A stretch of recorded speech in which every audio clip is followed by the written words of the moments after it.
Uma garota acabou de terminar sua série de mangá de romance favorita e já que nenhum outro volume está sendo feito e a série foi cancelada, ela decide que esse é o momento perfeito para ela morrer. No entanto, antes que ela possa partir dessa para melhor, ela é chamada por esse cara atrás dela que diz a ela que o que ela está fazendo é realmente perigoso. Ela acredita que esse cara está tentando impedir-a de pular para a morte, então ela puxa uma faca, ameaça ele para que ele fique longe dela, porque ela precisa morrer. Ela também diz que se ele chegar mais perto, contrairá uma doença mortal que certamente matará ele. Porém, enquanto ela diz tudo isso, enquanto aponta uma faca para ele, o cara simplesmente avança em direção à faca. A garota grita porque ela não queria assassinar alguém antes que ela morresse, mas o cara simplesmente agarra ela e diz que as crianças hoje em dia não sabem mais fazer as coisas, porque se você vai pular de uma ponte, você tem que fazer isso com estilo. Então ele levanta ela pelo rosto e a joga para outro lado da ponte. Gente, para alguém que acabou de ser esfaqueado, ele parece estar agindo de uma forma muito animada e pergunta qual seria a doença mortal que ele irá contrair. E na verdade o que rolou não foi uma doença, simplesmente o parapeito onde ele estava parado desmembrou e ele acabou sendo atropelado por um trem. A garota senta lá e chora porque ela fez isso de novo e arrastou alguém para a morte porque ela demorou muito para acabar com ela mesma.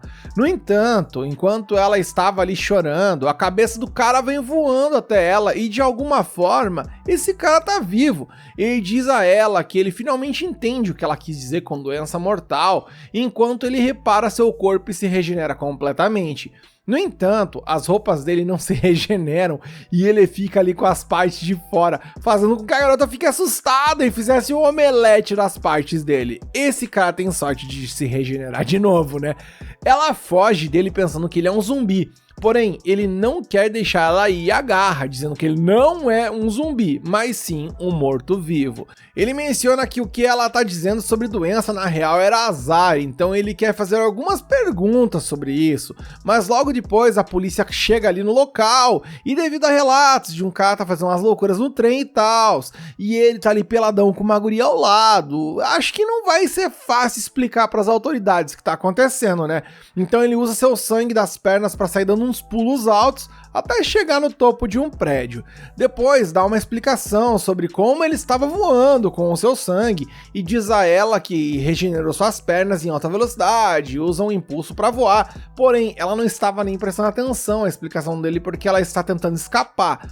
No entanto, ele não trouxe ela ali só para deixar ela ir, então ele pendura ela pelas pernas e diz que ainda tem algumas perguntas para fazer. Ela tem medo que seu azar seja destravado novamente se ele continuar a tocá-la, mas também reconhece que ela tá lascada se ele resolver soltá-la, mas ela diz que está tudo bem, já que ela estava planejando morrer hoje de qualquer maneira. No entanto, depois dele girar ela pra caramba, ela também está com medo de continuar com isso e promete dizer a ele tudo o que sabe sobre sua habilidade de azar. Ela explica que quando ela tinha 8 anos, seus pais estavam prestes a fazer uma viagem de negócios juntos, e eles disseram que ficariam fora por uma semana. Então ela se despediu deles, ali deu uns beijos neles, porém, uma hora depois o avião deles explodiu. Daquele dia em diante, qualquer um que entrou em contato direto com a pele dela se machucou de uma forma ou de outra. Então ela começou a se vestir para se cobrir o máximo possível. Depois de ouvi-la, o cara simplesmente mete a mão por baixo da camisa dela para entrar em contato com a pele. Sim, pele, sei. Para testar o potencial do azar, e com certeza deu certo, porque um carregamento de bananas acabou descarregando em cima do cara, esmagando ele. A garota aproveita a oportunidade para escapar enquanto o cara ainda está se regenerando, porém ela escorrega em uma banana e cai na beirada do prédio, e ela não acredita que sua vida vai acabar por causa de uma banana. Imagine contar essa história lá do outro lado do mundo, gente. Uns dizem que morreram em guerra, outros lutando em prol da vida própria, enquanto outros para salvar alguém, e ela, bem, resvalando em uma banana. Ela divaga que não conseguiu fazer qualquer coisa divertida ou interessante, nunca se apaixonou e nem chegou a aproveitar a vida dela como deveria. Felizmente, o cara não planeja deixá-la morrer tão facilmente, então ele voa lá embaixo com a propulsão da carne dele e enfia o osso na parede para conter a queda. O cara diz a ela que não vai deixá-la ir tão facilmente, já que finalmente ele encontrou alguém que pode ser capaz de pôr fim à sua vida absurdamente longa.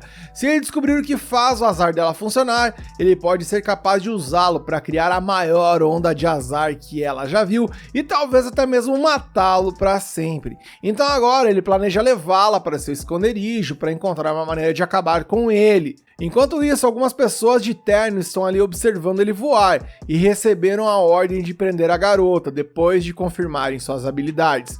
No esconderijo do cara, eles ainda não foram apresentados um ao outro, porém logo adiante saberemos que o nome dele é Andy e a garota é a Fuko.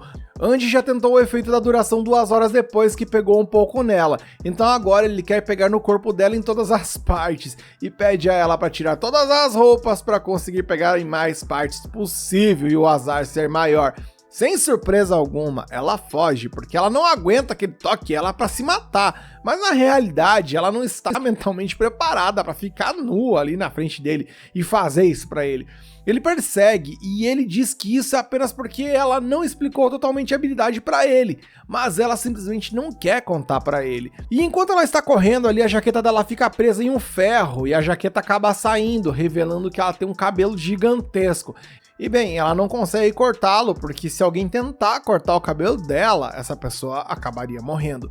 Por ele ouvir isso, Andy agarra seu queixo e tira uma bolsa de cabeleireiro e começa a cortar o cabelo dela. E ela está preocupada porque o azar vai se ativar assim que ele soltar ela, porém, ele diz que vai ficar tudo bem. Ela pergunta se ele já foi cabeleireiro e ele diz que já foi há muito tempo atrás. Ele termina o corte de cabelo dela e ela está muito feliz com isso. Porém agora que o corte de cabelo está feito e ele segurou ela por 15 minutos, algo grande deve estar para acontecer. E alguns segundos depois a cabeça de Andy foi decepada, mas não por causa de algum desastre natural, mas sim por causa dos caras de terno que vieram prender Fuko e foram preparados com uma cápsula para impedir que Andy se regenerasse. Fuko estava prestes a dizer a eles para deixá-la ir, porque ela acreditava que eles vieram para resgatá-la, porém ela não poderia estar mais errada. Eles estão ali apenas para capturá-los para si mesmos. Eles são uma organização que se dedica a manter pessoas com poderes estranhos como Andy e Fuko sob controle, e Fuko estava no topo da lista de prioridade deles. Seu poder acaba com a sorte de qualquer um que toca a ela, no entanto, uma camada de roupas parece impedir esse efeito. Os poderes de Fuko são, sem dúvida, perigosos, e o pior é que eles não têm outra habilidade além de causar mortes, o que acreditam que Andy estava tentando fazer. No entanto, Fuko corrige a situação e explica que a única pessoa que Andy queria matar era ele mesmo. O líder do grupo fica irritado e a ameaça, dizendo para ela se calar, pois poderia matá-la a qualquer momento, dado o perigo de seu poder. Mas ela continua a falar e agradece a Andy por ter ela tocado sem sofrer as consequências do azar e por ter sido relativamente gentil com ela. Nesse momento, a má sorte de Andy por ter tocado o cabelo da Fuko por tanto tempo entra em ação, afetando o líder do grupo que estava segurando a cápsula. Esse homem cai em um buraco, permitindo que Andy se regenere e recupere sua liberdade. O líder instrui os outros a não entrar em pânico, afirmando que, embora não possam matá-lo imediatamente, ainda podem dividi-lo em pequenos pedaços e possivelmente selá-lo novamente, já que ele é apenas um amador quando se trata de luta. No entanto, eles estão enganados, pois Andy causou danos cerebrais a si mesmo para suprimir algumas memórias e assim economizar espaço. Se ele regenerar essa parte de seu cérebro, terá de volta 100 anos de experiência em combate. Com toda essa experiência e um corpo imortal, ninguém jamais poderia vencê-lo em uma luta. Embora os homens de terno tenham sido capazes de causar danos consideráveis a Andy, ele os corta facilmente e os mata. Após a luta, Andy bloqueia todas as memórias novamente, pois seu cérebro estava começando a ficar lento devido à sobrecarga. O homem de terno percebe que Andy o venceria em todos os aspectos de uma luta, então assume uma postura covarde e ameaça matar a Fuko. Se Andy não cortar a cabeça dele mesmo e entregá-la sem a chance de regeneração, ele mataria a menina. Fuko pede a Andy para não se preocupar com ela e cuida apenas de si mesmo. No entanto, ele não liga para sua opinião. Fuko decide então salvar sua vida e corre para fora do alcance de seu sequestrador. Ela pula no ar e beija a cabeça de Andy enquanto cai no chão. Andy percebe o que ela fez e segura o homem de terno, dizendo a Fuko para sair dali rapidamente com um enorme sorriso no rosto. Basicamente, um meteorito cai do céu e atinge o prédio, explodindo Andy e o homem de terno. Depois disso, Fuko vê que o esconderijo de Andy foi destruído, ela fica arrasada, acreditando que Andy pode ter realmente partido dessa vez. No entanto, Andy sai do prédio, embora com alguns dentes a menos ali e uma espada cravada no peito. Ela finalmente se apresenta como Fuko e pergunta seu nome, mas ele diz que não se lembra, pois faz parte das memórias reprimidas. E já que ela não pode deixá-lo andar por aí sem um nome, Fuko decide nomeá-lo de Andy, que seria uma abreviação para Undead, ou morto-vivo, o que ele aceita com satisfação. Andy comenta sobre como um simples beijo causou tanta destruição e sugere que, se forem mais íntimos, o estrago será ainda maior. Isso faz Fuko entrar em pânico novamente e sair correndo. Algum tempo depois, Fuko reflete sobre como seu azar sempre parece levar à morte das pessoas. Devido a isso, ela sempre sentiu que não merecia viver. No entanto, quando conheceu o morto-vivo ali em questão, sua vida se tornou mais interessante e ela reconhece isso. Inicialmente, ela até hesitou, mas estar com ele a faz acreditar que ainda poderia continuar vivendo um pouquinho mais. No entanto, essa sensação não dura muito, pois Fuko percebe a verdadeira obsessão de Andy. Sua busca por desencadear a maior onda de azar a leva a uma terrível conclusão. Ele menciona como um simples beijo causou uma destruição em massa e supõe que se eles forem mais íntimos, isso poderia resultar em uma onda de azar devastadora. Andy não quer perder mais tempo, mas Fuko fica furiosa. Ela sente que ele a vê apenas como uma ferramenta para sua própria morte e começa a buscar uma maneira de escapar dessa situação, considerando a empatia como solução. Andy não compreende o que ela está dizendo, então ela explica que, além de sua mãe e seu pai e ele, ela também beijou seu avô, cuja dentadura era tão assustadora que parecia um pesadelo. Depois do beijo, ele sofreu apenas torções nos tornozelos e acabou falecendo 3 anos depois, embora houvesse um grande intervalo de tempo entre os eventos. Fuko deduz que quanto mais ela gostar de alguém, mais intensa será a onda de azar. Se Andy continuar forçando a barra, ela acabará odiando-o para sempre, o que seria terrível para ele e o impediria de ter um fim apropriado para sua vida. Andy rapidamente compreende sua missão e diz a ela que seu objetivo agora é garantir que ela não viva o suficiente para que isso aconteça. Ela fica confusa com suas palavras, mas ele já está partindo na frente dela. Pouco depois, Fuko fica chocada ao se deparar com um impressionante arsenal, com armas em quantidade suficiente para montar um exército. Andy explica que montou esconderijos como esse em todo o mundo para enfrentar adversários específicos quando necessário. Ela não tem ideia de quem são esses oponentes, mas não há tempo para perguntas no momento. Uma armadura robusta a protege, transformando-a numa figura preparada para o apocalipse. Ela agora é à prova de balas, à prova de facadas e até resistente a armas químicas. Andy explica que é uma medida de segurança contra os oponentes que os atacarem. Essa organização fiscaliza mistérios não identificados. Ele também alerta que devem sempre estar preparados, pois é quase certo que outro grupo de adversários logo aparecerá. Fuko acredita que eles podem ter os assustado ao fazer o meteoro cair do céu, mas Andy afirma que não há chance de tê-los intimidado. Essa organização possui um enorme poder de fogo. Ele explica que eles, como ele e Fuko, são considerados negadores, jovens que desafiam as regras desse mundo e enfrentam mistérios não explicados. Essa organização já observou sua habilidade de azar e a capacidade de Andy como morto-vivo, mas as habilidades dos membros da organização permanecem desconhecidas. Eles não têm chance de escapar, então Andy decide que é hora de fugir. Ele revela que, há 50 anos atrás, esses negadores o capturaram e o submeteram a experimentos incansáveis em seu corpo. Andy passou os últimos 10 anos em um laboratório, sendo cobaia para seus testes. Isso faz com que Andy fique intrigado sobre o que fariam com a Fuko se a pegassem. Ele não consegue contar quantas pessoas teriam suas vidas arruinadas apenas para entender como o azar dela funciona. Andy compartilha algumas de suas ideias sombrias e inimagináveis, como cortar partes de seu corpo para testar se o azar ainda funciona quando ela sente dor ou não. Fuko não suporta nem pensar nisso e concorda instantaneamente que precisam fugir. O bichão é brabo na persuasão. Eles partem em sua incrível motocicleta e Andy mostra que pode ficar empolgado, não importa a situação. Infelizmente, nosso herói despreocupado ainda não tem um destino em mente, seu plano é apenas continuar fugindo. Fuko acredita que eles serão capturados em algum momento e que ela já tem responsabilidade suficiente com ele. Ela imagina o que acontecerá se eles forem capturados, assim como no dia anterior, mas ele pede que ela mantenha a calma. Ele explica que, até que ela se apaixone profundamente por ele e ele possa gerar a maior onda de azar possível, ele não a deixará morrer. Fuko fica chocada por ele ainda não ter desistido dessa ideia de fazê-la se apaixonar por ele, mas nosso protagonista confiante afirma que isso acontecerá. No entanto, o céu de repente se parte como se fosse uma tela de telefone com película e Andy explica que é assim que eles se teletransportam. Os mesmos homens que o capturaram há 50 anos atrás saem uma espécie de buraco do céu. Um gigantesco robô de destruição aparece e Fuko tenta correr em direção a Andy.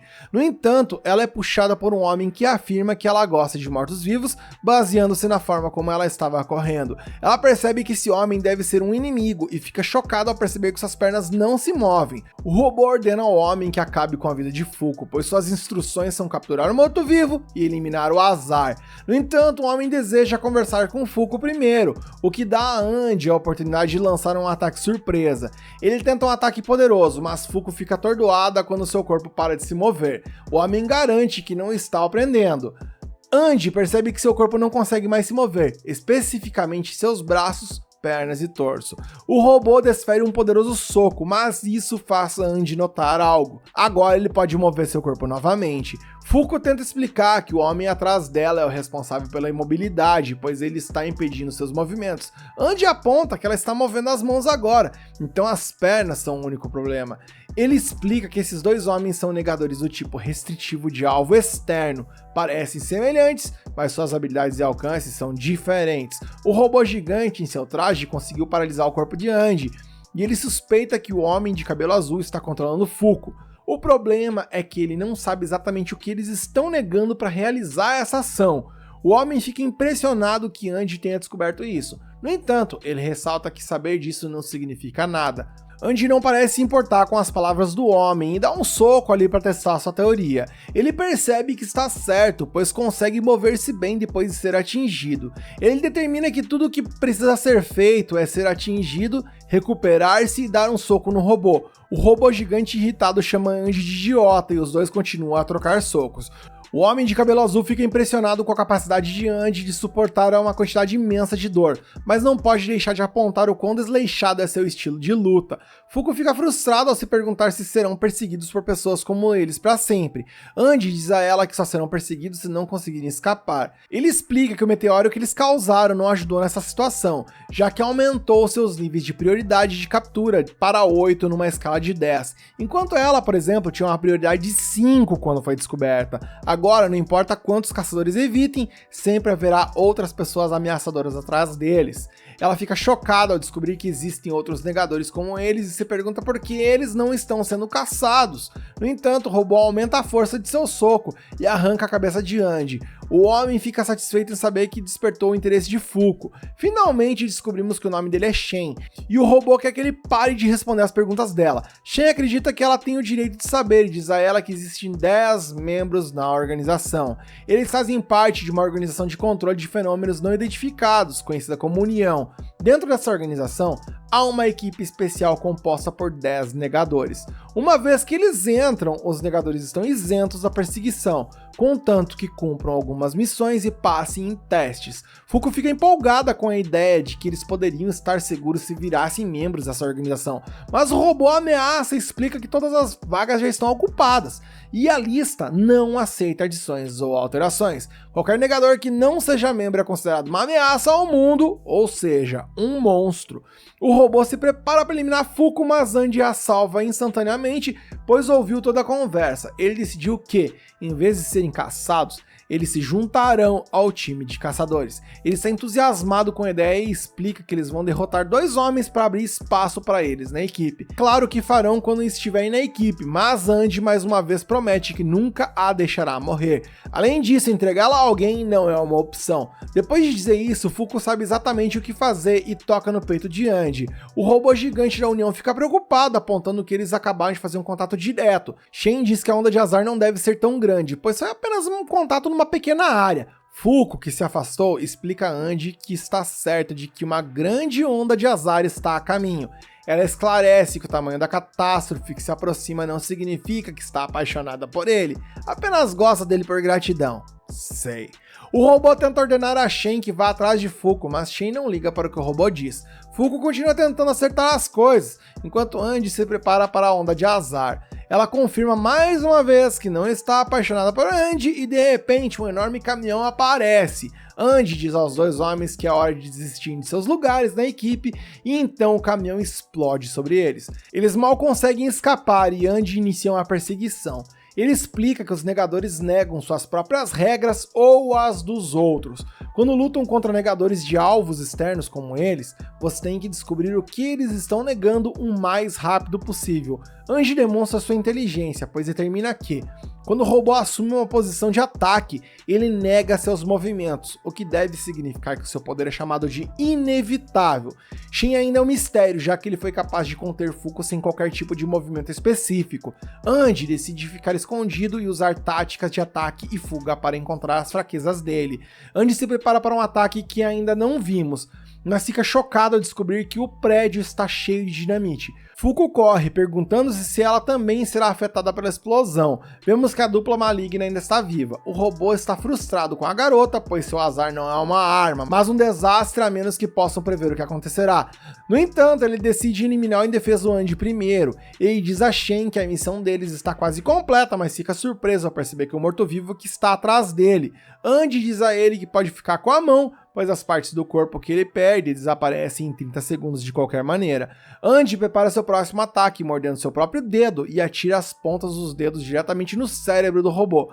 Andy chama isso de bala de partes. Ele usa seu poder regenerativo para lançar partes do seu corpo como se fossem projéteis. Ele mostra que compreendeu completamente o poder do robô, explicando que cada vez que ele assumia uma posição de ataque, ele negava a capacidade do oponente de evitar. Estritamente falando, ele estava apenas interrompendo os movimentos musculares de Andy enquanto lutava. Infelizmente para o robô gigante, ele não conseguiu impedir a regeneração de Andy. Shen fica chocado ao ver que o robô foi destruído. Andy diz a ele que ele é o próximo, mas Shen tenta argumentar que ele apenas garantiu seu lugar na equipe, horas. Andy, como um cavaleiro, diz que acaba de garantir a vaga de Fuko na equipe, mas ele também precisa de uma. Shen se prepara para a batalha e Andy se pergunta o que ele está negando. Ele determina que terá que descobrir da mesma forma que ele sempre faz, eliminando-o repetidas vezes. Nesse ponto, a história parece estar em um momento de ação e suspense, e a resolução do confronto entre Andy e Shen está prestes a se desenrolar. Andy inicia a luta, mirando na abertura da postura de Shen com uma perna direita, porém, em vez disso, ele surpreendentemente vê que ele atacou com a perna esquerda. Fuko chega bem a tempo de ver os dois ali lutando. Shen mal consegue conter sua alegria ao apontar o quão incrível Andy é, já que ele nunca pensou que alguém seria capaz de colocar a mão nele. Shen daria qualquer coisa para lutar contra ele regularmente, e Fuko não consegue acreditar que eles parecem ter se tornado amigos. Andy pensa que Shen está claramente brincando com ele, e diz a Fuko para jogar sua espada para ele. Fuko teme que Andy não consiga pegar a espada, porém ele diz a ela para jogá-la de qualquer maneira. Andy continua lutando e afirma que ele pode não saber exatamente o que Shen nega, porém seu poder se baseia sobre opostos. Shen propositalmente provoca falhas em suas defesas e prepara uma defesa no lado oposto. A direita vai para a esquerda e de cima para baixo. É incrivelmente irritante, porém Andy determina que isso é tudo o que ele pôde fazer. Andy pega sua espada com o pescoço logo depois de descobrir o poder do seu oponente e entra para encerrar a luta, mas infelizmente ele está de alguma forma paralisado. Shen explica que foi apenas por uma fração de segundo, porém Andy hesitou se deveria ou não cortá-lo. Shen fica surpreso, pois apesar de estar vivo há quase 200 anos, Andy ainda hesita quando se trata de acabar com as pessoas. Ou talvez ele não quisesse que a pequena garota tivesse o azar de vê-lo tirar a vida de alguém. Shen agora é aquele que está pronto para acabar com a luta, porém Fuko salta para tentar tocá-lo e dar azar, mas ele evita ela facilmente. Embora Shen não revele suas regras, ainda assim ele diz que eles não serão capazes de fugirem ou tocá-lo. Seu poder funciona sobre a psique profunda, então não adianta tentar resistir. Andy repreende Fuko por tentar intervir, mas ela ressalta que estava apenas tentando ajudar ele. Shen pergunta qual deles se juntará ao time, e Andy nem hesita, pois claramente é a Fuko. Andy está preparado para ser levado para um laboratório para ser testado, porém Fuko lembra de como eles o trataram mal da última vez, e se pergunta por que ele se ofereceria para ir de novo. Ele explica que ela não duraria um dia lá, porém, ela está preocupada que ele nunca consiga escapar novamente, e diz a ela para não se preocupar. já que ele garante escapar antes que ela morra, mesmo que isso acabe com ele. Mesmo que ela se torne uma velhinha, ele promete conquistar o coração dela. Andy diz aos dois para ir embora, porém o Fuko diz a eles para esperarem. Ela diz a Shen para desviar o olhar, e ele explica que não é possível, pois isso desfará sua habilidade. Ela diz a ele que ele precisa e choca a todos quando ela revela que vai fazer coisas íntimas com Andy. Eu já pensei nessa hora, eita carai! Andy afrouxa o laço e lembra que ela precisa se apaixonar por ele primeiro, mas ela diz a ele para calar a boca. Por causa dessa maldição que ela carrega, ela nunca experimentou nem um pouquinho de romance que seja. Ela não tem ideia se ela se apaixonou por ele ou não, mas ele é alguém que está disposto a lutar bravamente por ela, mesmo correndo o risco de se machucar, e é por isso que ela não pode simplesmente abandoná-lo sem abrir mão de algo, sendo que ela pode dar o azar que ele precisa para acabar com ele mesmo. Ela pede desculpas dramaticamente por não ser capaz de fazer mais para retribuir, mas só isso fez o Shen cair na gargalhada, e gargalhadas incontroláveis. Shen diz que o relacionamento de Andy e Fuko é intenso, especialmente se considerando que eles se conhecem há apenas um dia, e acha que a dupla é tão cômica que separá-los seria quase uma ofensa. Surpreendentemente, em vez disso, Shen propõe que os dois matem outro membro da equipe. Eita, plot twist gostoso. Ele diz que se eles fizerem isso, ele recomendará os dois aos superiores. Shen explica que, em 3 dias, no Lago Baikal, um membro da equipe irá até lá para investigar um negador. Se eles eliminarem esse membro, que estiver usando uma gravata vermelha e um emblema, então eles ganharão a vaga. Só que antes de partir, ele avisa que ainda haverão pessoas caçando-os no caminho. Então ele espera que ambos consigam sobreviver inteiros para que possam se encontrar novamente na mesa redonda. E então ele vai embora. Fuko fica chocada com o plano que Shen propôs e Andy aponta que isso ocorreu por causa de seu comportamento chamativo. Ela diz a ele que estava falando sério, mas Andy, que demonstra ter muita honra, ordena que ela nunca mais faça isso novamente, pois ele jamais se aproveitaria de uma garota desesperada. E ela concorda. Sua próxima parada é na Rússia, mas Fuko menciona que ela não tem passaporte. Andy diz para não se preocupar, pois ele não confia no transporte público. O plano é dirigir em alta velocidade até Nizhny Novgorod, depois embarcar em seu iate e deixá-lo em um porto russo. Então eles mudarão para um avião a jato e seguirão para Yekaterinburg, onde ele planeja contratar alguns de seus antigos companheiros de guerra para obter apoio de combate.